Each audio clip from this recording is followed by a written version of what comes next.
Hi folks, Florida Man here. Today we begin part 3 of the Basics of Turkey series, which will focus on the possibility of some of the early game events going badly, where instead of successfully forming alliances and invading your neighbors, they decided to work together against you. We're going to go over how you can find your own allies to counter them, how you can break up opposing alliances, and how you can mount your great tactical and strategic defense of the Turkish homeland. Because of the topic, this video is called Basics of Turkey, Battle of Gallipoli, named after the World War I battle in which the Allied powers unsuccessfully tried to knock the Ottoman Empire out of the war. After the first couple of seasons or so of playing as Turkey, you usually have some pretty good indicators of where your friends and enemies are. If Austria or Russia have occupied Galicia, that usually means they're fighting. If Austria tries to take Romania from Russia, it usually means Austria sincerely wants to attack Russia. If Russia tries to get you to stay out of the Black Sea, then move Sevastopol to the Black Sea and Moscow to Sevastopol, Russia is definitely attacking you.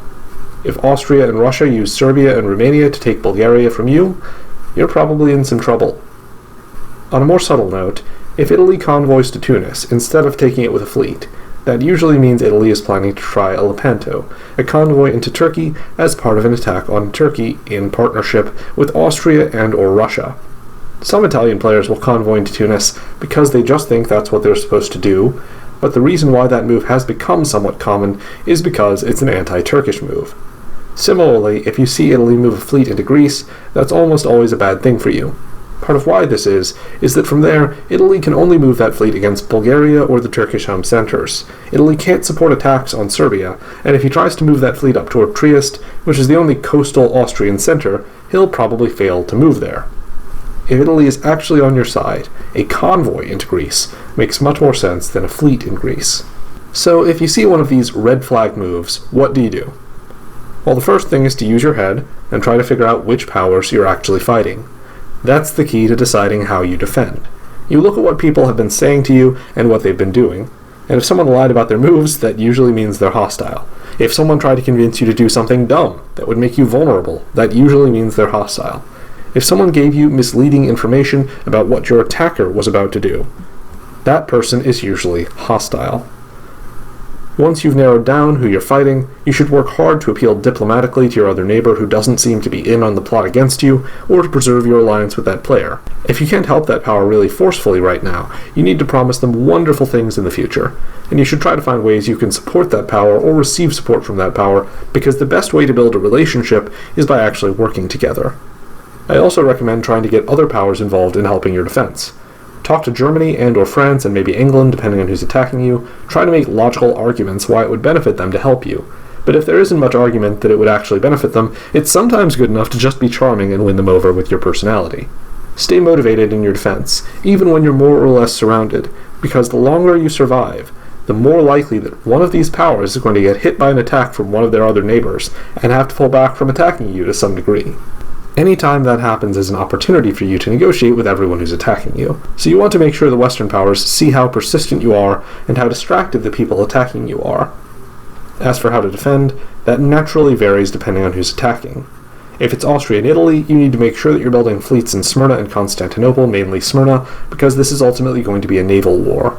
The land aspect of this war will probably take care of itself. By that, I mean you might not be able to protect Bulgaria or Greece if you have them, because you're generally weaker than Austria on land, and almost certainly weaker than the combined Austrian-Italian force. If you're not, it's because they're doing something wrong. But if Austria and Italy take Greece and or Bulgaria, they still can't advance any further against you by land alone, because the Turkish homeland is very bottlenecked by land.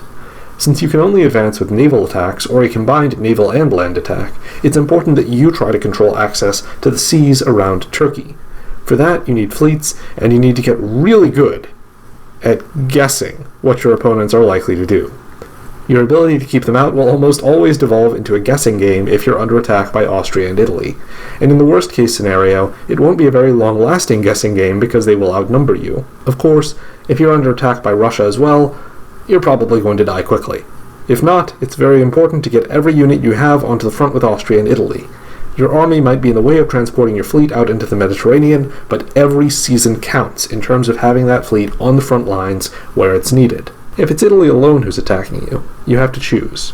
You can do your best to keep Austria and Russia either on your side in that fight or neutral for as long as possible, or you can sucker punch either Austria or Russia and use that extra unit for growth that will help you in the fight with Italy.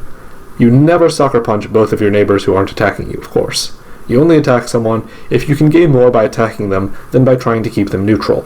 That's a careful and logical assessment that you have to make, but remember that audacity should be one of your rules as Turkey.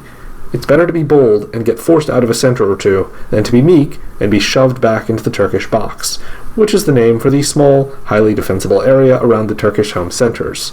If you're stuck in the Turkish box, that's usually a way to get slowly killed. If you're under attack by Austria and Russia, you really need to split them up. The big problem you might have is that they might sucker punch you together before you even realize they're on the same page. You'll probably also be outnumbered, and Russia has the ability to easily access your back door. You need to prevail on Italy to attack Austria if possible, and you also need to do your best to make Austria and Russia suspicious of each other. Your big problem if you're being attacked by both Austria and Russia is that your famous defenses are largely nullified if you're being attacked by someone in Bulgaria and someone in Black Sea and Armenia. You need to defend Black Sea and Armenia as vigorously as you can in this case. Treat them almost as if they were supply centers, because a Russian occupation of those spaces will likely be fatal. Once Russia has an army in Armenia, you'll never stop his attack. He'll always be able to strike at your back door, and if you force your way back into Armenia, he'll just retreat to Syria or a Turkish supply center. Being attacked by Austria and Russia at the same time is almost the worst thing that can happen to you as Turkey. The only thing worse is being attacked by all three of your potential opponents at once. Finally, if you're under attack by Italy and Russia, you make Austria your ally. You and Austria should have the advantage if you both behave in a trustworthy way, because it's hard for the Italian and Russian units to link up and work together. Of course, what usually happens in this case is that Italy and Russia started working together with you against Austria, and you only later realized that they wanted to take you out as well. To proactively prevent that, you need to make sure you get the crucial centers of Greece and Serbia. If you can do that, you can often make a good case to Russia that you're a loyal ally, you're at least as strongly positioned as Italy, and he should side with you instead of Italy. Or even if he wants to remain neutral, you can probably beat Italy.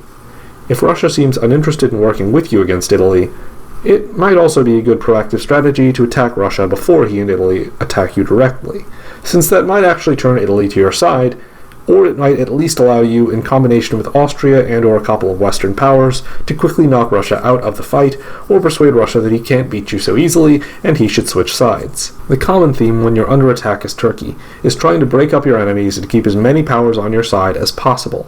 Turkey is famously defensible, but I've also seen that most of the time Turkey will quickly be defeated in a defensive war if he comes under attack by committed and skilled opponents who have no other distractions ongoing.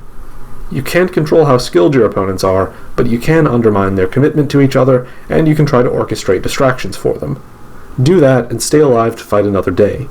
If you can manage to push back the offensive against you, you might be able to participate in the struggle for dominance that takes place in the mid-game.